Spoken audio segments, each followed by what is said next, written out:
Hi, good evening, everybody. Good evening. We are back with another episode of Chit Chat Podcast, and I am so excited. You guys have seen the flyers for the last 2 weeks of our special guest that we're going to have today on our love series topic. Look, I'm excited. I know that this is one of the topics that you guys love to engage in when we're talking about relationships, when we're talking about what is a platonic relationship, love when it pertains to family, friends, whatever the case may be. However, you tend to enjoy the love that you have in your life. This is an opportunity for you to ask the questions, to bring the question forward to our author, our special guest, who's an author, who's a love coach. He got the answers. This is his area of expertise. So we ask that you engage with us on today. Shoot your questions in the chat. Jada will highlight your questions that you want answered by him, and we'll make sure that we provide you with the necessary resources from our special guest on today. I just want to kind of give a little bit about our topics, as we're on a love series. It says love should spark deep conversations. Like it should invite vulnerability and explore the many levels and dimensions of love. You have love on the platonic, on the romantic, you have self-love, you have sexuality, you have heartbreak, and you have healing as it pertains to love. So we're going to dive deep into some of all of those dimensions and areas that I just mentioned about when we're talking about love. But when we're discussing love and the things that you are concerned about, it should spark deep conversations, and it should invite vulnerability for you to explore the many levels that love has to offer to us, and it gives us on a day-to-day basis in our lives and how we deal with it during our life experiences. So I'm going to bring my co-host Tequila on. And hey, Tequila. Hi, girl. Happy Sunday, everyone. Happy Sunday to you. Hey, everybody. Let us know where you guys are checking in from. Hey, sis. I see you, Warner Robbins, checking in. Come on, guys, check in. We're going to bring our special guest on here, Tequila. So are you excited about this love series with our love coach and special guest? I am excited to hear from Mr. Juan. Yeah. Forward to see what he's about to bring us about love from all different areas of life. So Yeah. I mean, and it's always good to hear, from somebody, whether it's a life coach, a therapist, and somebody that wrote books on love. It's always good to hear a different perspective. So sometimes we get so caught up in our meanings and what we deal with when it comes to love, and sometimes we're so blinded to look at other areas and other levels of it. And like I had read, it says dimensions, the different levels and dimensions of love. We're sometimes we're just scratching the surface.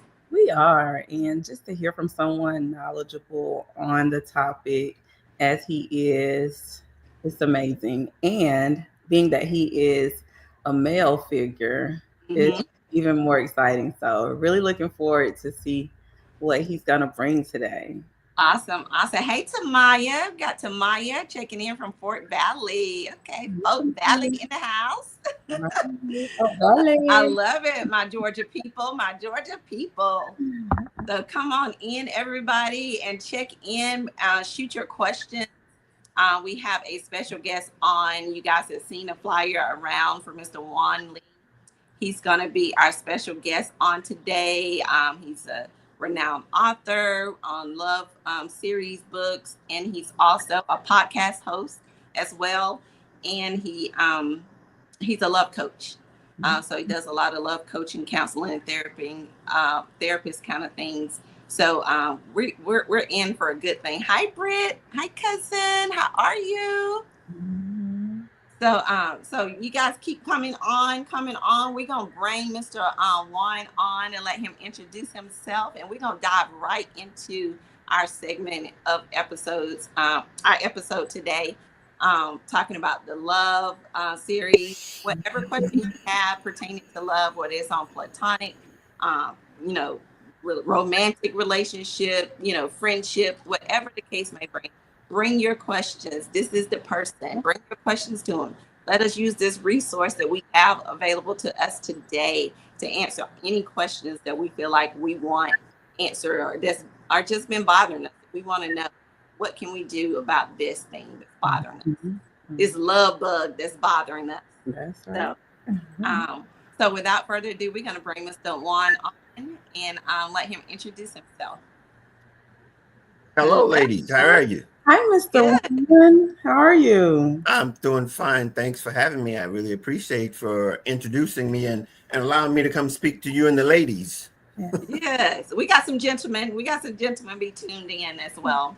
So our audience is not always just full of ladies, but hopefully our gentlemen that's tuning in, hopefully they're taking notes just as well as we are. Well, great.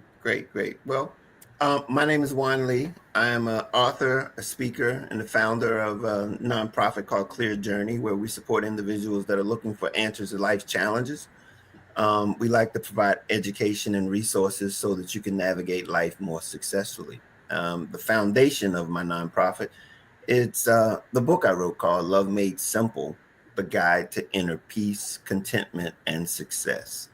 And that's what we're going to be digging into tonight or this afternoon as it relates to that journey, as it relates to the many dynamics that go along with love. I mean, it's more than something that's an emotion or feeling. It's more of an action. And I talk more about the actions that are accompanied what we know love to be. So I'm excited for being here and look forward to taking any questions that anyone has as it pertains to love in this environment. Awesome. Listen, you touched on something that I had wrote down as a question of mine. How do you define love? Do you define love as a choice, or do you define love as an emotion or a feeling? Well, again, like we said, it's all of those things, but unfortunately, we have a tendency to lean into the ones that doesn't have any actions associated with it, and that's the feeling and the emotion side. And I really get into the actions of it. And so we can begin to see, and it can demonstrate what it looks like when we see it and when we don't see it. And that's probably a real good part of what we're going to be talking about here today is being able to recognize when we don't see it. And so what it actually is, it's acting on behalf of another. That's my definition of love. It's being able to act on behalf of another. Gotcha. And see, we have a tendency to want, but acting on behalf of another means that I'm giving. Here's the kicker, guys, without any expectation of anything in return. See, then it becomes really fulfilling to give and not looking for anything in return. See, my fulfillment is not on what somebody gives me. It's in what I have to give to someone else. And when we operate in any type of relationship with that in mind, see, now I'm going to be very selective as to who I give, because what I have is specific to only those that can receive what I have. That's the catch. You know what I'm saying? You know what I'm saying? So now I'm not looking for just anybody to give. They've got to be receptive to what I have to give. And that's something that I think many of us walk through this journey looking for the opposite. They're looking for someone to give us something that gives us that feeling or that emotion of love. But I'm going to put it on display by offering it and demonstrating it to someone as only I can do it. As only I can do it. So let me ask you this, because that was profound to me, because I'm a giver. And so naturally I'm a giver. And so when I tend to wear my, I love hard. And so when I tend to deal with that, and most recently from, I'm on my healing journey from, you know, my last relationship. And so when you're dealing with that and you gave, you know, everything that you could, and you gave to the capacity where this is the desire, I'm giving you I'm loving you at the desire that I want to be loved, at the capacity I want to be loved as well in return, and that is not returned to you. um what are areas that you just normally just, is it okay to just say no, I'm gonna walk away, or you give opportunity for that to um you know, so for things to change? Well, see, again, you have an expectation there of getting something in return. Okay. When you don't have that expectation, see, the key element in this being able to be able to provide something to someone with nothing in return, with no expectation of anything in return, it's being able to do that is what love is. Okay. Now, the key element there is finding and choosing the right one that can receive what it is that you have, because your fulfillment is in them receiving it, not in them redoing it back to you, not giving you back what you need, because what you gave them is not what you need. And you can't demand something from them or expect something from them that they don't have to give. I get it. I get that. I get that. But where I'm stuck is, does that work for most people in, you know, in just a world where we're taught, like it's almost like it's almost like it's innate to expect something. I mean, or should I say, at which point do you begin to be fulfilled if that giving is just not naturally you? So, because for me, it sounds as though Right. I'm giving and I don't mind giving. It's fulfilling to me. But at what point does my giving, I guess, at what point am I receiving? So at what point, because how is in terms of a relationship, how are both parties fulfilled if everyone moved according to what love is, it works. I get it. That's right. Mm-hmm. I get it. I get it. If everyone moves according to what love is, so that's the key then. So you have to be, if I'm pouring into you and you're pouring into me because you're giving, then we're both fulfilled. That sounds familiar to me. That makes sense. It makes sense when you look at it. And again, there it goes. It's in the choice. It's not in the response. It's your choices that lead you to whether or not you get that feeling or that emotion from it. Not what you can't generate it after the choice. The choice is already going to dictate whether or not that feeling is going to come. Mm. You get what I'm saying? Yeah. That's a result, not the outcome. That's the result. That's not my desired. That's not what I'm looking for. That's just a result of it. You getting what I'm saying? I totally get it now, but then I'm questioning, then was it love for me then? Was it love or was it infatuation? Because again, I mean, seriously, because I'm looking at it now like, you know, what was it that because I was expecting. And because I was expecting something back, was that not even love? Was that just infatuation? And the fact that I needed to be satisfied, or I needed the satisfaction of what that person was going to give back in return to me, or whatever. So at this point, I'm even questioning, was I even loving that person now? You know, if I had that expectation of receiving something, then at some point it probably was mixed with infatuation or whatever. I mean, there was a physical attraction there, of course. So I mean, some point, you know, we can mix what we feel like is love with infatuation or temptation or whatever the case may be. So and it could have been the same way with him as well, because, you know, I didn't see the reciprocal of that. So Yeah, this is the power that I talk about as it relates to the power of love that I talk about. And it is that it does exactly what you just did. It allows you to be able to do some introspection. It begins to allow you to be able to sit back and look at the situation objectively rather than full of the emotions and feelings that we're looking for.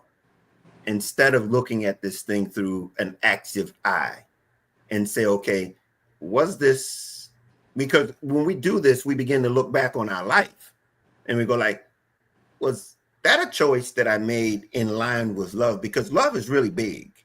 This thing is really big, and it goes not only to personal relationships, but I mean, professional relationships, our relative, it goes into any relationships. And this is what this thing called life is about. It's about connections, about relationships.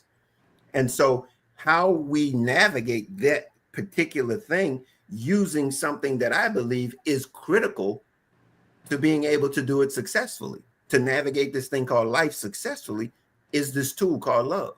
Mm. And when we'll be able to do it, it will apply to every aspect of our lives. The things that I talk about at our nonprofit, we talk about it in 4 specific areas. We talk about finances and relationships and health and wellness and self-improvement, because it's a mindset. It affects every area of your life. This is just one of the areas that it affects. And it's a very common one, because we all are looking for those connections. That's what we're here for.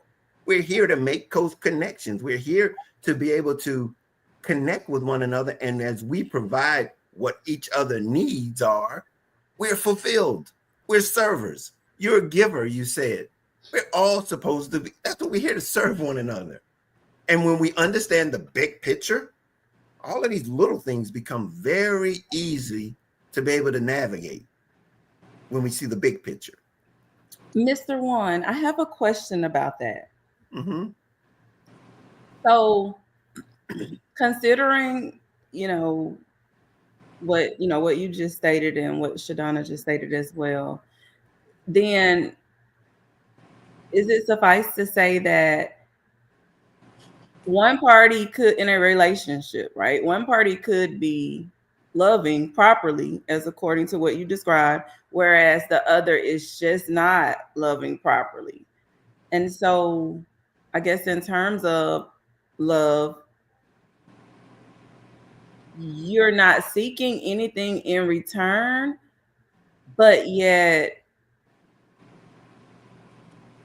it will gravitate towards you because it's naturally like what you're giving. It's naturally what you're giving. So then if it's not love that you're receiving, you would likely reject it. I'm going to give you a good example, something that I use to share with people. A puzzle. Everyone is uniquely its own. Each piece of the puzzle is uniquely its own. It only fits in one place on the puzzle. It only fits in one place. Now, it might be connected on either 4 sides or 3 sides, but it only has one spot on that puzzle. It's not going to fit anywhere else. When we try to put our piece in the wrong spot, what happens? It doesn't fit. It doesn't fit. And we sticking there trying to put a round hole, a round peg, a round square, and a square peg or square hole. and keep on doing it. We've got to realize that we need to be finding the spot where we fit.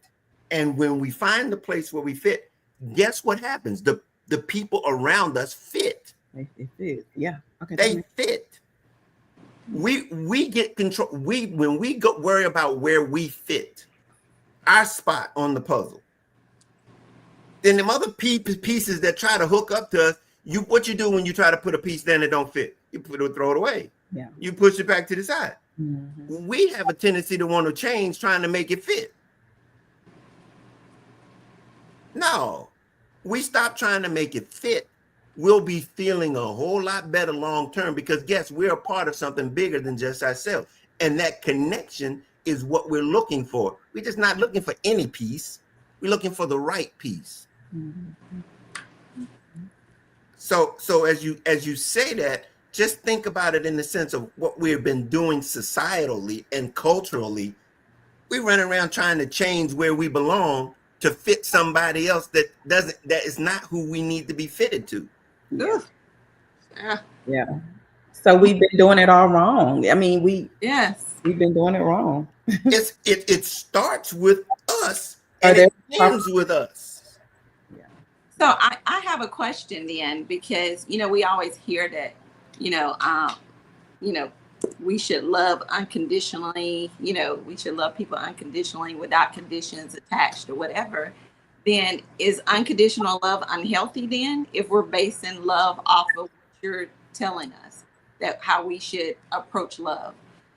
Is unconditional love unhealthy then? Because if I'm loving you unconditionally and there's no conditions, because conditions will mean I'm expecting something, So if I'm loving you unconditionally, does that make it unhealthy, or does it just make it easy?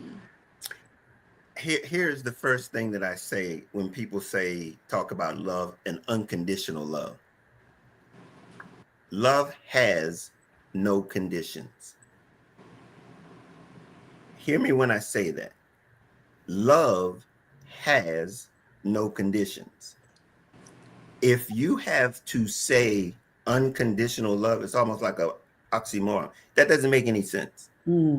Because love, if it's love, it has no conditions.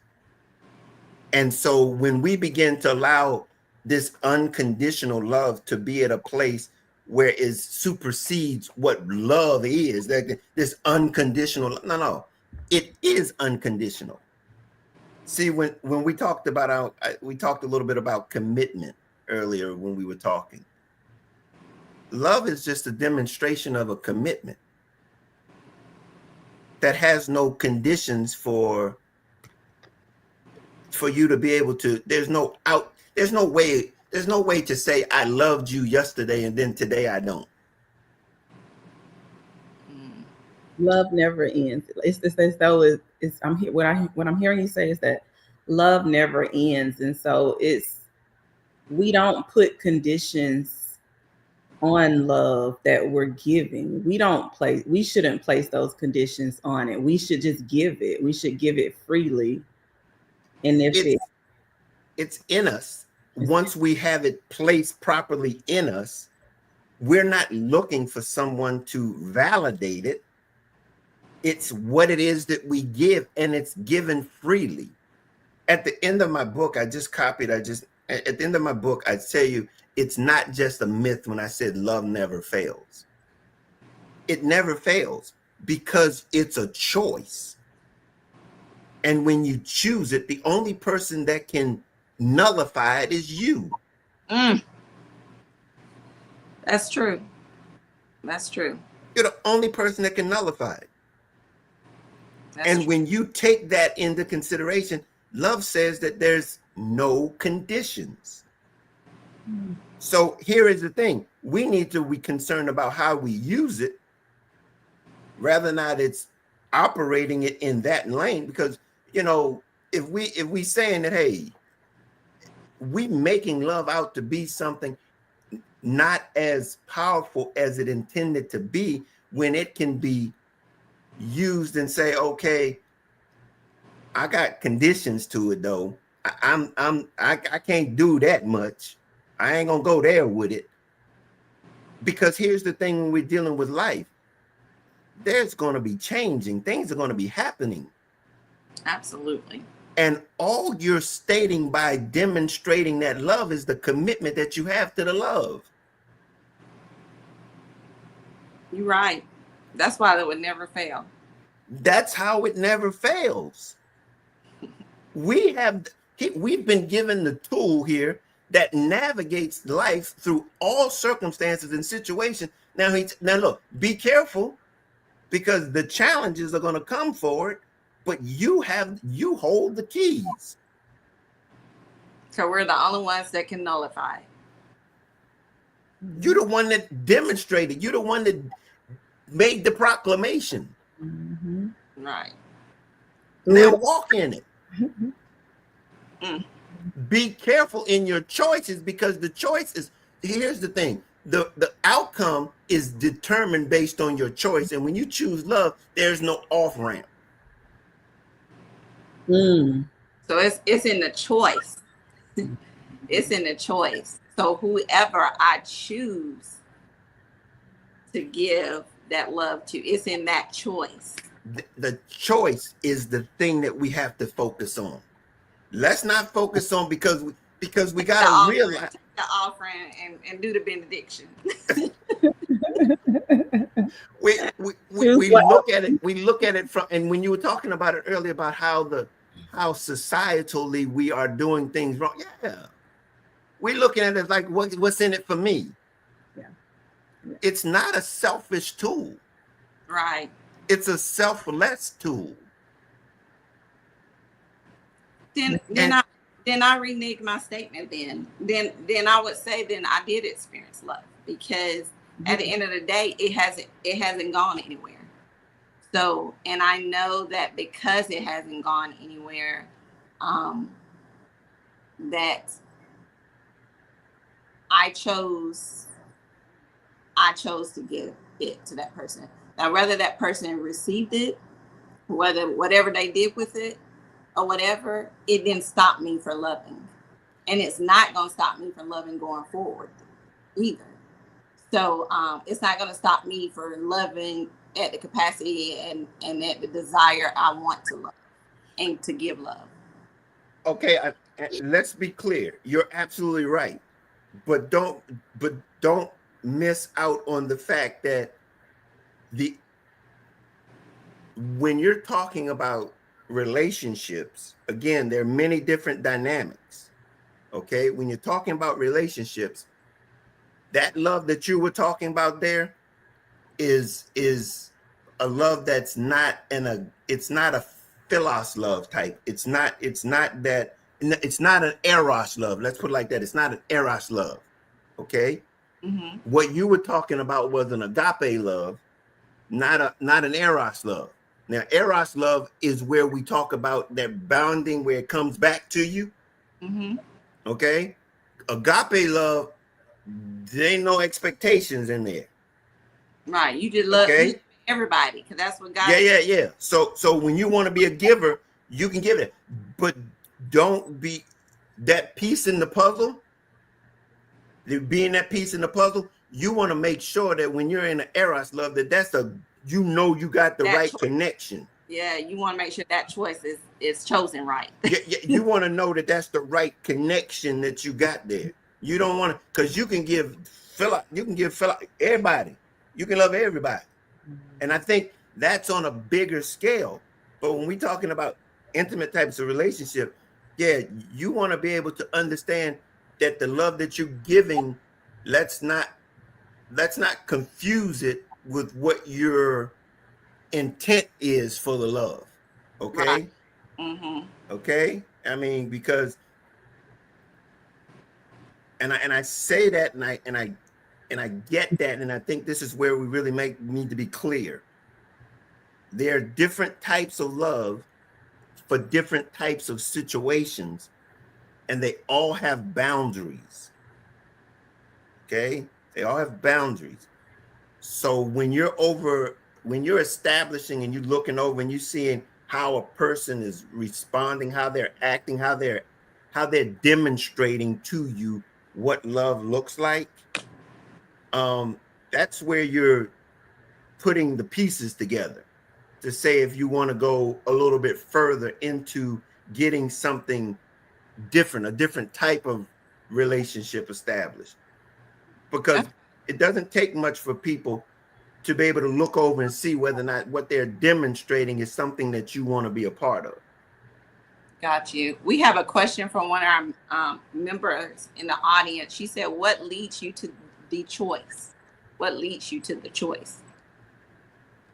In regards to the relationship of the intimate Eros relationship, love. okay, that comes from knowing yourself. When you are knowing yourself, you're able to find who connects to you. See, this is all centered on you. When you know who you are, you know what connects to you. You don't have to wonder when. See, we oftentimes run into people trying to say, where do I need to find people? Just do you. Right. We be trying to force things. Just do you. Force things to happen. Just do you. Because guess what? When you're doing you and they doing them, they're normally, if you crossing each other, doing themselves, you're doing yourselves. And that's in essence what really brings that connection, because communication is just the simple fact of what you got in common. And when you can communicate what you have in common, because you doing you and he doing him, then y'all can talk about things that y'all basically got in common. It's gonna flow naturally. And then it start connecting you on different levels that builds that Eros love. You begin to put the pieces together and things begin to fit. When you got to push it and force it and put.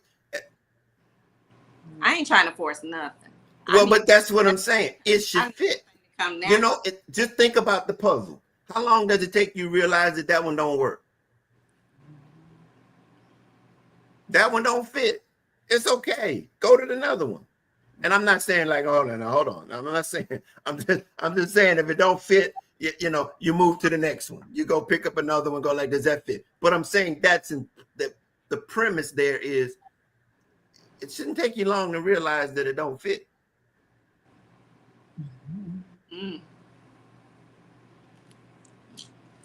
I know we got some comments. I want to read some of the comments we had. So Jada, if you can light up some of the comments. Britt Kit says, so basically be selective in who you choose to love unconditionally.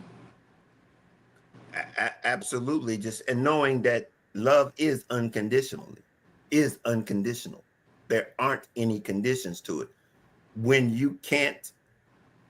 If you can't do it unconditionally, then don't get into it.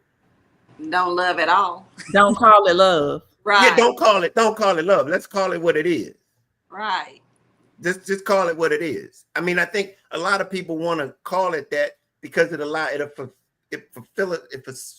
facilitates what you want at the time. But love has a long-lasting effect. It has a long-term. It lasts longer than just the moment. Way past the moment. Okay, so if it's just feeling good, just call it feeling good. Yeah, it be feeling good, and then they go about their business to somebody else to feel good somewhere else. Again, just don't put it on love, because then we run around talking about, why it didn't work. Lord help us. Yeah, Merciful says, I can say from all my years on this earth, I have never ran across anyone who chose. It's so many layers. Forgive, work through it, rebuild, choose, leave, or stay. I wish it was simplified. I think that's what, this is my first time hearing it simplified in this way, but in which, again, like, I've heard it before, just not as simplified in this manner, but it totally makes sense, right? Yeah. I agree with Merciful. Again, the choice. I think if we put more emphasis on our choosing, our selecting, and that comes with personally understanding who we are. If we know self, then we have this ability to be able to uncompromisingly, when we're out doing what we do, not to compromise or sacrifice, to compromise who we are because we're authentically ourselves. That takes a degree of humility. It takes a degree of being vulnerable. It takes all of those components that make relationships worth having. I mean, we got too many masks going into relationships, and then all of a sudden we'll spend more time keeping that mask up than it will be to allow that mask to drop. I'm trying to tell you. And that's what that piece is when that mask is off and everybody has the mask off. And yeah. That's vulnerable. That's being vulnerable, and that's being, transparent. Yeah. Those are the things that are important in relationships. And the thing about it is, I mean, we run across this on both sides, on both men and women's side. Why can't we communicate? Vulnerable. Be vulnerable. What's the worst that can happen with being authentic? Mm. And I honestly think that if people took that consideration into relationships or into love, whether it's on platonic, romantic, whatever, I think if people took that into consideration or whatever, then it will be less likely to, because give me the option to know what I want to deal with or not deal with. And so if you're being vulnerable and real and authentic to me, allow me to say, I can accept that, and I can, I can love you through these flaws, through this, we can work through this, whatever the case may be. But if I don't know this, and if you're hiding things, and I don't, and the facade of what I thought you were, and the potential of what I loved you to be, or what I thought you were to be, is something different. And then the real you is hiding behind a mask or in, wolf in sheep clothing. Then how am I supposed to accept vulnerability and trust, going forward when, you don't fool me this whole entire time. You don't took the vulnerability that I had, and I'm giving, in choosing and in my choice. And now it's tainted because now what I thought you to be is not. You are exactly right. And that's why, and I tell you, men, when you talk about vulnerabilities, have a difficult time with doing this. And so that's something that, and to be honest with you, a lot of women don't want to know that man being vulnerable. They don't want him to be vulnerable, but they want him to be able to communicate. And a part of being able to successfully communicate is being vulnerable, especially in relationships, because that's how you break down those barriers. Mm-hmm. But if you're not, you want one thing, but then you expect another thing. You can't get both of them. We've got to realize that the relationships that we're trying to build have a purpose. And if the relationships don't have purpose, and I think this is where we focus and we miss a lot of times, is when we look at connections, what would the benefit? What's the purpose of this connection? We got to bring purpose into the relationship, because it's in that place where both people have the same common purpose. You got the same assignment. Have the same purpose. And when you know the purpose, we're going to act a little bit different, but we got the same purpose.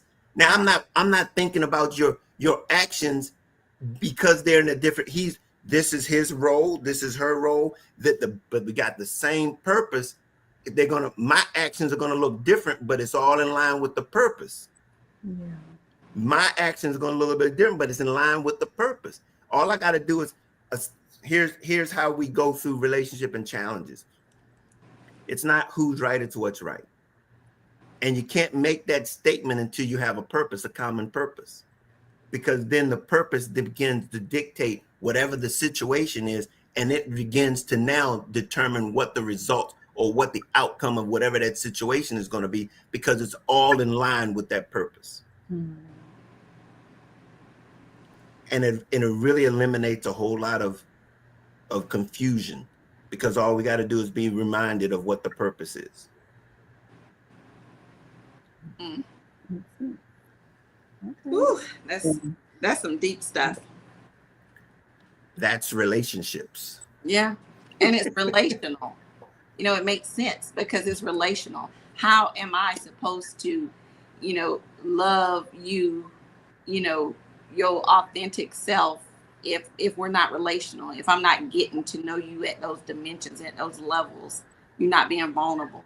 You're not showing me, I'm not showing you. How we're not, you know, how are we gonna make this relationship work? How this relational thing is gonna transpire if we're not being vulnerable and open and courageous with each other like that. You know, I want to be safe. I'm asking most women be saying, I want a safe place, I want a safe space or whatever.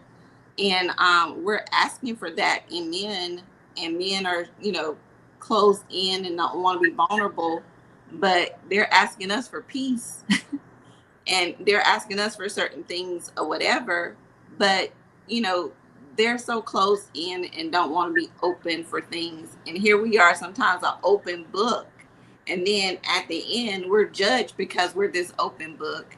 And now, you know, things are different. You know, they don't want this open book. They, you know, the open book is too much. They want to go over here where it's less of a hassle, less of an issue, less of work that they got to work through or work with or whatever.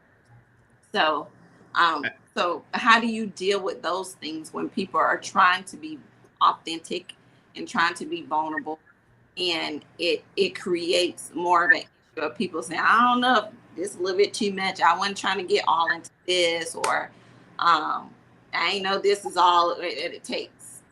Again, these are those signs that we're referring to, these red flags, okay? Because this is authentically who you are.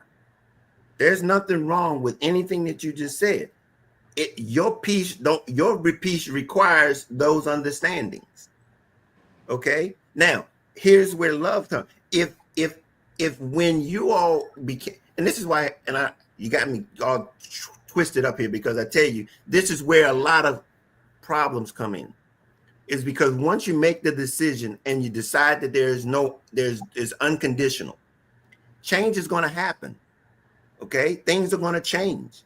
And this is why love is so powerful, is because in spite of the change, if I come to realize that that's what you need, then love will allow me to bridge that. Love will allow me to bridge that, because the alternative is there is no alternative. Right. Okay, there's no alternative. But before you get to that space, that's a different time where you can say, okay, this person ain't necessarily getting me, because that's my authentic self. So it's at different stages and different times where, you know, you respond differently, because again, love will prevent some things and love will then bridge some things. Okay. It'll do both of them. It just depends on what stage you are, what place you're in, and how you do it. It could keep you from making some mistakes, and it can fix you from after you've made some mistakes. That's how powerful it is. Okay, we have another question from the audience. It says, what's the difference between a man who is ready to date and a man who is ready to love?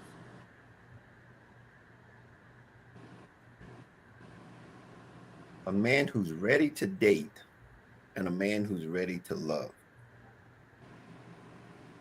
Now, dating is interesting. Dating is out there just figuring out whether or not you want to move forward. Okay. a man that's ready to love has found the one he's wanting to be in a commitment with for the rest of his life. Okay. If So you out there just he's no longer dating then. no, he ain't dating no more. I mean, he's found that one choice. He's found the one that he's ready to do it, because if not, he's gonna be dating. He out there just seeing what's out there. Okay. Now that is going to be intentional when you're trying, because ultimately you're trying to get to that place where you found the one that you want to love. Okay. Now that's on both sides though. Mm-hmm. It's on both sides. That means that I'm well able, and in that dating place, guess what? You might find out some things about yourself that you needed to learn. But once you decide to love, ready to love, that means you're ready to act on behalf of another. You know who you are authentically. And then you're able to say, okay, now I'm ready to love. I'm ready to give love. I'm glad you said something. You said act on the behalf of another. Make that plain for us when you say act on behalf of another, because I have an indication of what it means to me, because I've said this before in a relationship. So let us know what that means to you when you say act on the behalf of another. I have your best interest in mind. At all costs, I've got your best interest in mind. My actions are, it's the ability for you to be able to see that my actions are on your behalf. And that's why I'm saying to you, you should be able to see whether or not someone does this or not. Mm. You can recognize them. If you can go out to dinner and it's the last appetizer on the doggone table, does he defer? The intention is there. The intention is to represent you well, in a sense. I mean, we look at it, we talk about chivalry as being dead and stuff, but it's an indicator. Yeah. It's an indicator. It's like, okay, do I have the intent to act on behalf of this person, to do what it takes for that person to see and understand and not have to wonder whether or not I love them. Mm. And this is on all occasions, whether I'm with that person or in the presence of that person or not. Well, here's the point. It's as it relates of you being able to recognize it. That's what it's all about. Mm-hmm. Does this mean that you got to be walking around like, like a little kid with following behind it? Like, no. It's about you knowing that when it comes down to it, he got my best interest in mind. That's it. He got my best interest in mind. You got to question it. Yeah. And if I got to question it, that, it speaks for itself. And that's why I'm saying, let's move it out of this feely emotional thing. Let's see it. Mm-hmm. You can see it. Exactly. I mean, it's not hard to see when someone has your best interest in mind. That's true. Mr. Juan, what do you find, through your research and discovery efforts, what have you found to be some of the biggest challenges in, just conveying to others what love is and, helping them to actually execute it in the way in which, you have termed it? Well, basically, it's just changing the philosophy of what people have been living under. It's this emotional, this feely type of thing. It's being able to change and give people another perspective. Mm-hmm. We've been grown up into thinking that it's fairy tale. It's this romantic novel. That's what love. No, people that's been married for 50 and that's not what works. It's about being able to put the work in day by day and understand that it ain't easy. Right. We're talking about taking you as an individual and another person as an individual and making a new person. Mm-hmm. Making something new. a different perspective on it A that whole, you found that actually, you know, it works. It works. yeah, and here's the point. There's no two of those ever. There's never ever going to be a you and another this is going to create an original, another one of these originals. Mm. You an original, he's an original. You're going to create a new original. And we trying to hold on our bits and pieces. But what about me? No, that dead. You got to be getting into this new you, Right. and it's called we. Yeah, that me becomes we. Yeah, and to understand that both people understand that when I'm thinking about love, in the sense that I'm gonna be working on, I'm gonna be acting on your behalf, and that other person is gonna be working on your behalf. You can see how that works now. Mm-hmm. Because see, what's in your best interest is in my best interest. And that's where the fulfillment then seems like it would come into play, because if I'm loving you, you know, that's pouring into your cup, and if, you know, reciprocal, you're loving me and that's your intention, then my cup is also being fulfilled. And so I can see where the peace would reside in that space. But I can see that it just requires that both parties demonstrate love, you know. So yeah, I can see Well, that. it shouldn't be one-sided. Yeah. As it pertains to that type of love. I mean, because again, there is no, if you just trying to engage and interact with, because again, we make decisions and we choices that don't always work the way we intended them to. But it doesn't require, once you in this, if you're operating in love and the other person is not operating in love, your fulfillment comes in the fact that you're operating in love. Mm. Yeah, because you're not. And by you doing that, having the potential to influence him or her to reciprocate that. That's a harder journey.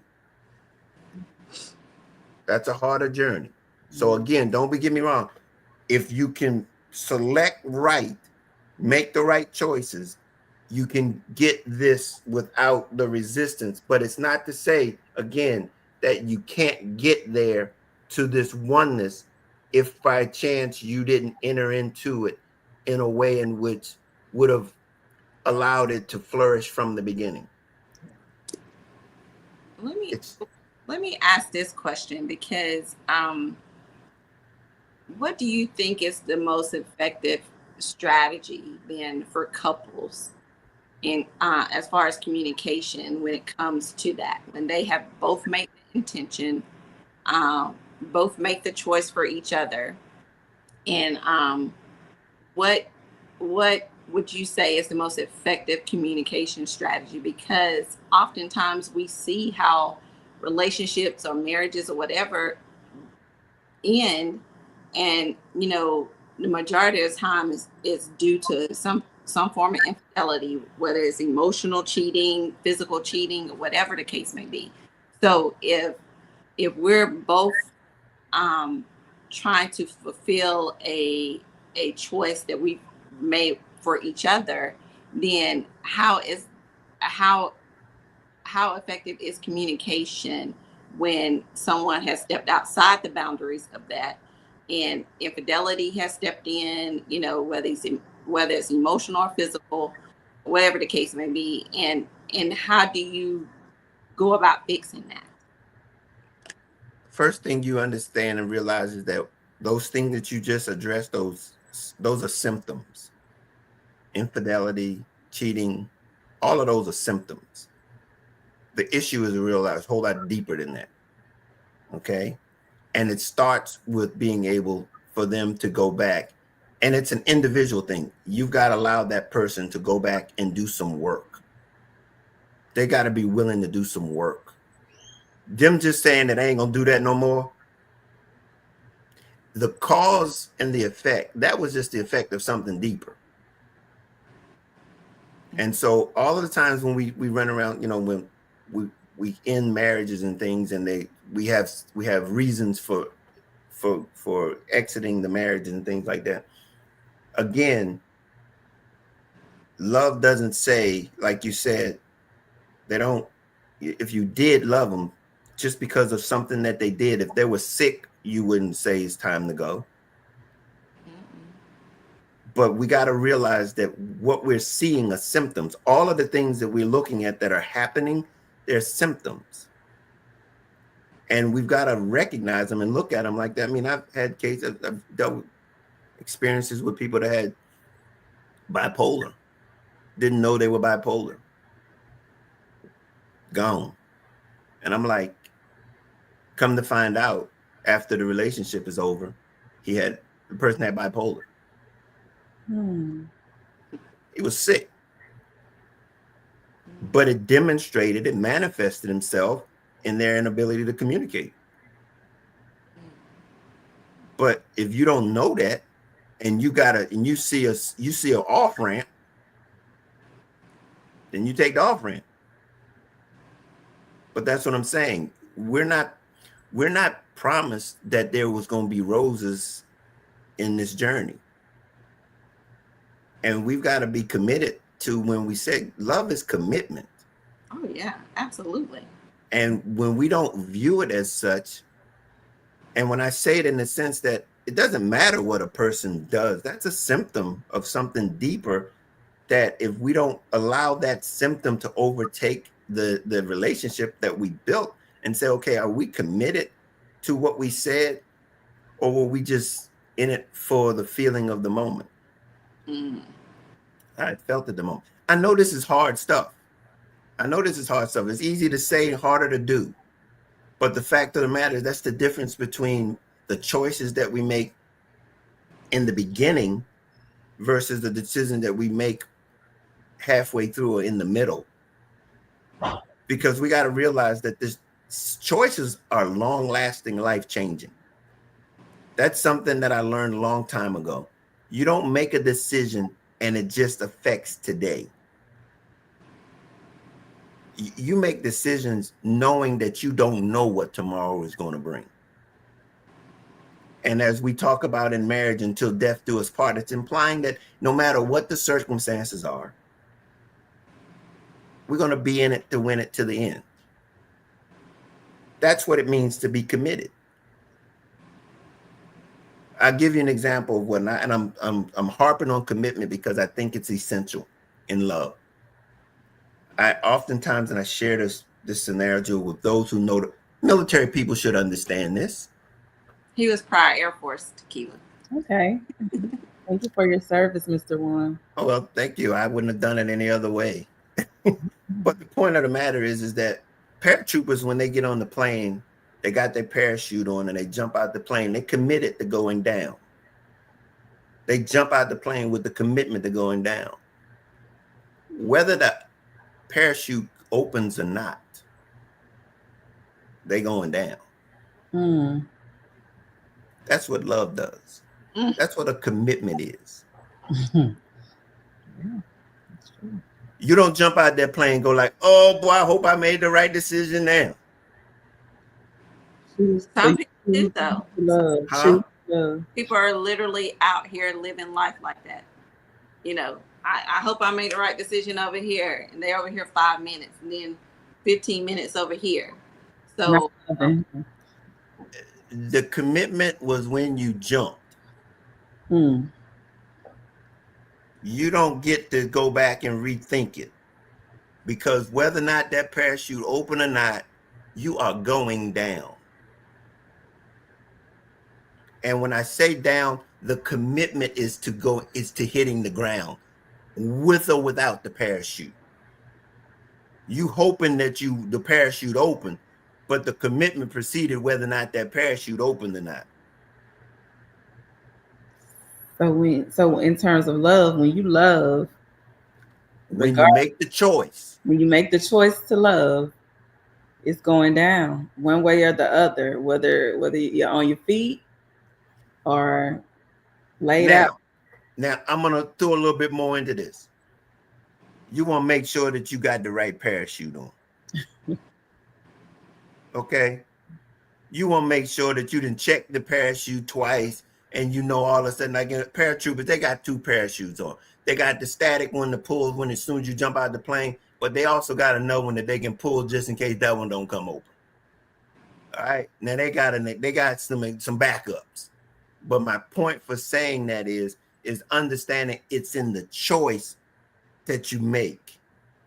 It's not in halfway down, it didn't open. It's like, oh, I wish I hadn't jumped out. Ain't no need trying to go there. You asked about how do you make an adjustment? How do you make an adjustment? How do you make this thing work? What do we got to do to make it happen?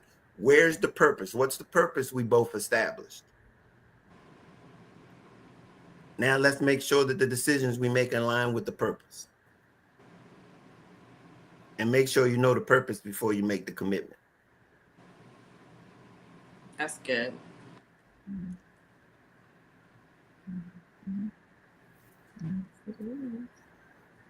That's good.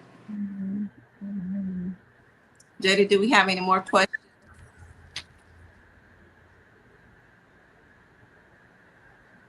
Okay. Okay, so I have a couple of questions for you before we wrap up. What inspired you to focus on love and relationships in your with your background? Because of the need to understand the power that is in what love is. Love, again, I've been on a journey, and I'm on this journey with you all guys. I mean, this journey is I've not always had what I have right now, knowing what I know right now. I've made a whole lot of decisions that I've had to make adjustments. Okay. But I knew that once you understand purpose, you can begin to then make decisions aligned with purpose, and things begin to become a lot simpler in life. So mine was basically, I was a teenager, which would cause me to get into the military was the fact that I did not want to go any more school. I have a learning disability and was lost. I was unprepared for life, and I needed somewhere to give me some directions. And I had been in religion all my life, but I was not getting the clarity necessary on what love was. And I went on this journey to find out the power that's in this thing called love, because I'd read in the Bible that, look, love never fails. I want that. Right. And it covers a multitude of sin. That's how I look at it. So that's why I'm like, I can love with no conditions, because I know that love's going to cover that. It covers it in the sense of allowing us the attitudes to navigate it. Navigate this thing called life. And what I learned in the military was showing me how to demonstrate love. People don't understand and realize that you're not a career service person not knowing the fact that you are in it for somebody else. You're going to take the front line so that someone else don't have to. And that's love. Right. Acting on behalf of another.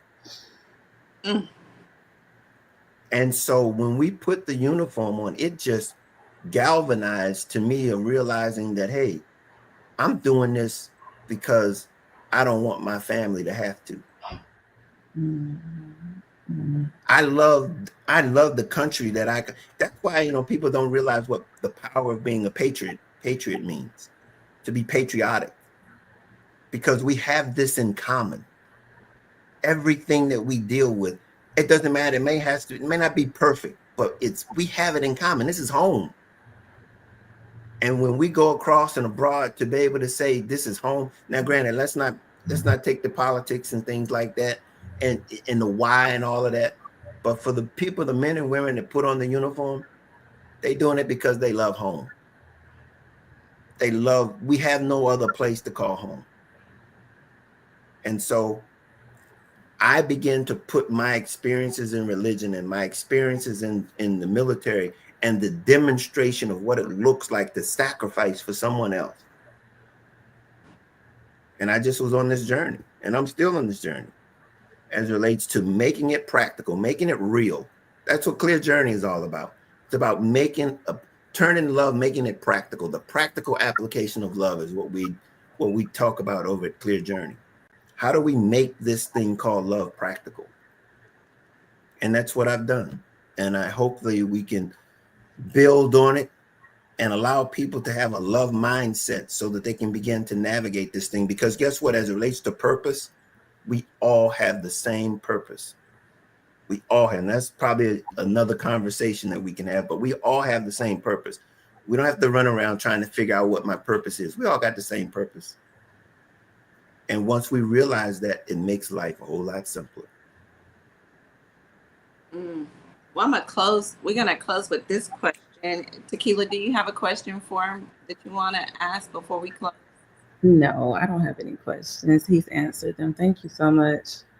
You don't have no questions. You can call me. You can talk. You can send me an email later. All right. Look, and we will post his information so that way you guys, if you guys want to contact Juan personally on issues that you want to talk to him privately with, we'll provide that information to you to contact him, and then that way, because I know sometimes people like, it's an open forum. I don't want to put my question out there. It's a little personal, or what people may not want to do that. However, I'm transparent. I ask my questions. But my final question to you is self-awareness and personal growth when it comes to choosing love. How important do you think those factors are? Essential. Self-awareness. Self-awareness and intellectual intelligence. You need that stuff. You need it. And by all means, whatever it takes you to get it, get it. And a lot of times that means getting you some counseling, whatever it takes to be able to own yourself. Own yourself is essential. So we don't know what we don't know until we find out what we didn't know. And that stimulates this curiosity. We've got to continue to want to learn more about ourselves and not just be accepting of who we are. Mm-hmm. We want to be our best version of ourselves, and that takes work. Mm-hmm. Takes work. We don't have to settle for what we are or where we are. That's the simple answer there. I mean, it's everything. Yeah, and you and I had a talk prior to the show, and we was talking backstage, and I was sharing with you some things, and we kind of talked about that, and you said something very important. You said, and which pertains to self-awareness and personal growth. You said you asked, were there any couples therapy being done, or was it individual therapy? And you said the individual therapy was highly important, more than the couples therapy, because there's no need to do couples therapy if the individual person has not identified the things they need to work on or deal with or whatever. And until they deal with those things, then there's no need to be doing couples therapy. So that was a valid point. That was a good point you brought to my attention, because a lot of times I think people are just saying, well, let's just go to couples therapy, or let's go to couples counseling, like that's the, win all situation, when it might just be one or the other. Just might need to do the individual therapy counseling and work through whatever issues or whatever things that they're struggling or dealing with. And then once that is, that therapist feel like that person is well on their way, then maybe the couple counseling can, convene then. That you got to be a whole person before you can start to enter into another union. But I mean, at whatever stage you are, you know, self-improvement is always important. It's always important. So you can do it simultaneously, but don't, you know, but to think that you don't need an individual attention, I think would be misleading. To think that you're going to be able to capsulize, because the questions and the answers and things that you'll get in couples therapy is totally different from the questions that you'll have in single therapy.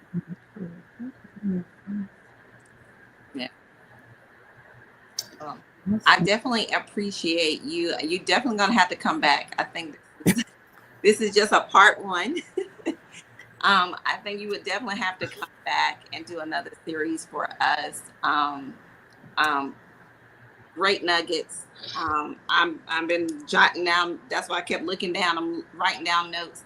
A lot of ingredients you gave us today in terms to how we see love, how we look at love, how we choose love. And you know, thank you. Hindsight is 2020. Sometimes we don't see things until after the fact, but you know, it's definitely good to see things when you need to see it, so that way going forward you don't continue to make the same mistakes and repeat same cycles. So I appreciate everything that you provided today with us. And Tequila, I'll let you have some final thoughts as well. Yeah, I want to thank you as well, Mr. Juan, for providing us with that insight. Like I said earlier, it's definitely a different perspective than, you know, what we have been taught along the way. But nonetheless, very important and informative. And thank you. Thank you for sharing that with us. You're welcome, man. I appreciate it. I just want you all to know that I am probably in the near future going to get me a room on Clubhouse. I'm on Clubhouse. So Okay. it's gonna be named after my book, Love Made Simple. Okay. So we can go over and we can talk on Clubhouse. So be aware of that. That's going to be coming up. And also there's every Wednesday night, every other Wednesday night, on our YouTube channel, we have our podcast. It's either called It's Life or it's called The Philosophy of Love. Okay. On The Philosophy of Love, I have there, it's a psychologist and myself, and we talk about the psychology behind love. And on It's Life, and it's every Wednesday night, we have, it'll be It's Life, where it talks about the various areas of life where you can use the love mindset to navigate it, whether it's finances, relationships, or health and wellness, all of those things. But every Wednesday night, there's going to be something on there. Come on, subscribe, be a part of the community. We look forward to having you there with us. Thank you. Thank you. We have one question I want to hit before you leave, because one of our audience members sent it in. Can someone be too broken to be loved properly and appropriately by the opposite sex? No. You can't be, there's no things too broken. You can't be too broken. That's a very tricky thing, because don't get into it trying, because they're broken, as to being the reason that you're going to fix them. Mm-hmm. Don't do that. If they're broken, let them be fixed. Don't get involved romantically in somebody who's known broken. You got to allow them to be, you can't fix them. You got to allow them to be fixed first. You can love them from a distance. Don't get romantically with them, because that's, if they're broken, that they have not become their authentic selves yet. Yeah. And you cannot help them be who they authentically are. They've got to define it. They've got to get that, find that for themselves. So they're not too broken, but that's not something that is your job to try to fix them. And if I'm hearing the question correctly. Yeah, I think you did, and I'll let her chime in if she think it answered. Yolanda, let us know if that answered your question. But and I think you made an important point about us not trying to fix somebody or not trying to help fix somebody, because that's not our job. And a lot of times that's that person's process they go through. Sometimes, God take us through transitional things in our life that we got to experience on our own, because there's things that he's trying to get out of us and put in us and all those kind of things. And if we're trying to put our hands in it, trying to fix them or fix it, then we're meddling. And so you made a great point. Sometimes we got to take our hands off of it. Yeah, I mean, those are signs that neither one or both are not ready. That's I mean, you call it too broken. We all broken. So my point is that, but it's not up to anybody to fix us. Right. Nobody. I can't fix you. You can't fix me. I need to go to the woodshed and get whatever it is that I need so that I can be out there. Again, we're trying to present. We want to give. I can't program you as to what it is that you want to give. I'm gonna be programming you as to what I want, not what you got to give. Right. And then I'm reminded of that old cliche, broken crayons still color. So no matter how broken the crayons are, they still color. So if broken crayons still color, broken people can be loved properly. Yeah. I mean, again, yeah.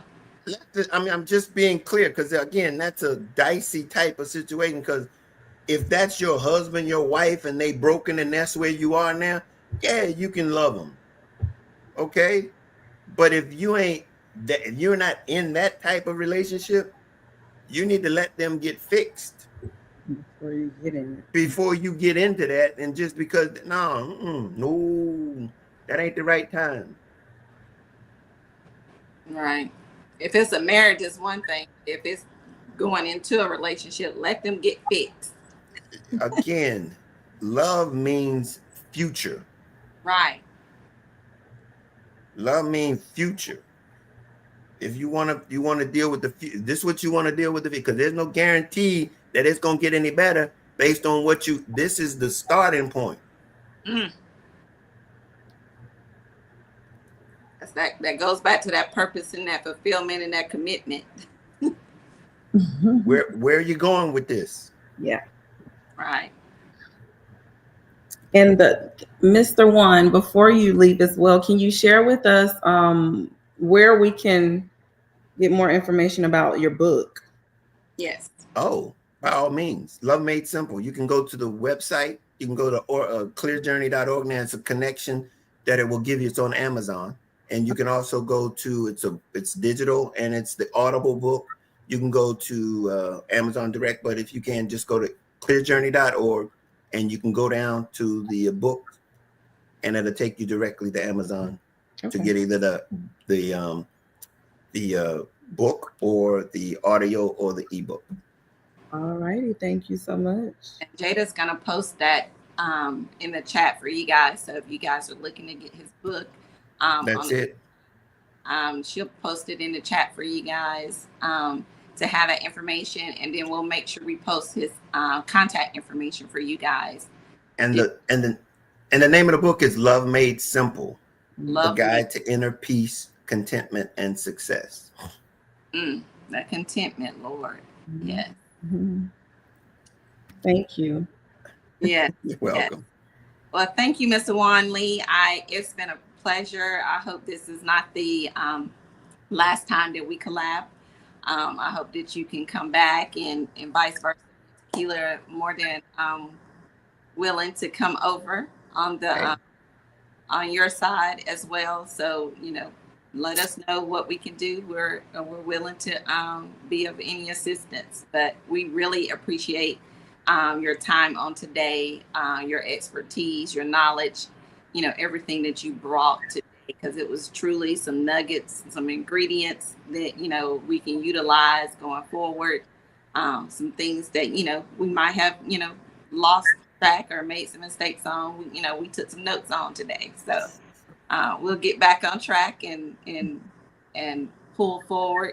know that, you know, love is powerful, and having the opportunity to love and to be loved correctly and right, the right way is a beautiful thing. And I hope that everybody gets to experience that. So we appreciate. Absolutely. You know, you're welcome to come back anytime. So if you have, if you want to continue this series on another Sunday that you're available, please let us know, and Jada get you booked for that. Hey, I am available. I'm always free to want to share what love is. Okay, so we'll get you booked. I'll have Jada get with you on your calendar so we can get you booked in. All righty. All right. Well, appreciate you.